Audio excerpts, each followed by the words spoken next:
39 தொகுதிகளில் 8 தொகுதி பறிபோக போகிறது.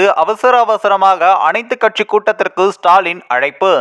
ஒன்றிய அரசு 2026 ஆண்டுல மக்களவைத் தொகுதிகளுடைய எண்ணிக்கையை மறுசீரமைப்பு செய்ய போறாங்க. பல பத்தாண்டுகளா வெற்றிகரமான குடும்ப கட்டுப்பாடும் பெண்கள் கல்வி மற்றும் சுகாதார முயற்சிகள் மூலம் நாங்கள் சாதிச்சிருக்கிறோம். தமிழ்நாட்டுடைய குரல் நசுக்கப்படுது. தமிழ்நாடு எதிர்கொள்ள இருக்கக்கூடிய பல முக்கியமான பிரச்சனையில தமிழ்நாட்டை பொறுத்த வரைக்கும் அனைத்து அரசியல் கட்சிகள் மற்றும் தலைவர்கள் எல்லாம் ஒன்றிணைந்து முதற்கட்டமாக இந்த கூட்டத்தை ஏற்பாடு செஞ்சிருக்கிறோம். அனைத்து கட்சிகள் எல்லாம் கடந்து அரசியல் எல்லாம் கடந்து இந்த கோணத்தில் ஒன்று சேர்ந்து பொருள் கொடுக்க வேண்டும் என்று இதன் மூலமாக நான் கேட்டுக்கிறேன். மத்திய அரசு தொகுதி சீரமைப்பு நடவடிக்கையை தொடங்கியுள்ளதால் தமிழகத்தில் 8 தொகுதிகள் வரை பறிபோகும் அபாயமும் உள்ளது. இது குறித்து விவாதிக்க மார்ச் 5 அனைத்து கட்சி கூட்டம் நடைபெறும் என்று முதல்வர் ஸ்டாலின் அறிவித்துள்ளார். தமிழக அமைச்சரவை கூட்டம் இன்று காலை தலைமை செயலகத்தில் நடைபெற்றது. இந்த கூட்டத்திற்கு பிறகு செய்தியாளர்களை சந்தித்த முதலமைச்சர் ஸ்டாலின் தொகுதி சீரமைப்பு நடவடிக்கையை மத்திய அரசு தொடங்கியுள்ளதாகவும் தெரிவித்தார்.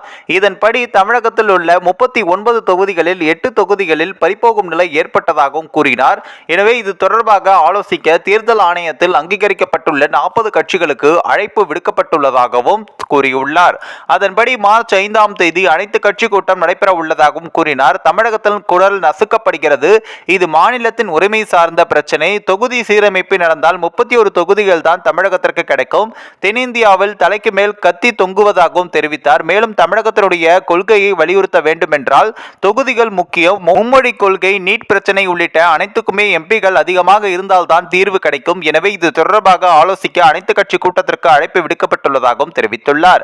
இதனைத் தொடர்ந்து முதலமைச்சர் ஸ்டாலின் அனைத்து கட்சி கூட்டத்திற்கு அழைப்பு விடுத்து வெளியிட்டுள்ள பதிவில் தமிழ்நாட்டின் முதலமைச்சர் என்கின்ற முறையில் 2026 மக்கள் தொகை கணக்கெடுப்பின் அடிப்படையிலான மக்களவை தொகுதி மறுசீரமைப்பு நடவடிக்கை மிகுந்த ஆபத்தாக இருப்பதை அனைவரின் கவனத்தையும் கொண்டு வருகிறேன். மக்கள் தொகை பெருக்கத்தை கட்டுப்படுத்துவதில் தமிழ்நாடு முதலிய தென் மாநிலங்கள் மிக சிறப்பாக செயல்பட்டுள்ளன. ஆனால் அதுவே நாடாளுமன்றத்தில் நம் பலம் குறைய காரணமாகிவிடும், நம் குரலை நசுக்கிவிடக்கூடும் என்றால் அது எவ்வகையில் நியாயமாகும் என்ற கேள்வியும், ஜனநாயக முறையில் பிரதிநிதித்துவத்தை மேம்படுத்தும் எந்த நடவடிக்கையினையும் செய்யவே கூடாது என்பதல்ல எங்கள் வாதம். அதற்காக தமிழ்நாட்டின் பிரதிநிதித்துவத்தில் சமரசம் செய்து கொள்ளும் பேச்சுக்கே இடமில்லை. கூட்டாட்சியில் கோட்பாடுகளை பாதுகாக்கும் விதத்தில் நியாயமான வெளிப்படைத்தன்மை மிக்க ஒரு வழிமுறையை பின்பற்றுங்கள் என்று தான் நாங்கள் கேட்கிறோம். இச்சூழலில் தமிழ்நாட்டின் எதிர்காலத்தை பாதிக்கும் இந்த மிக முக்கிய பிரச்சனையை பற்றி கலந்தாலோசிப்பதற்காக தமிழ்நாட்டில் பதிவு செய்யப்பட்ட அரசியல் கட்சிகள் அனைத்திற்கும் அழைப்பு விடுக்கிறேன்.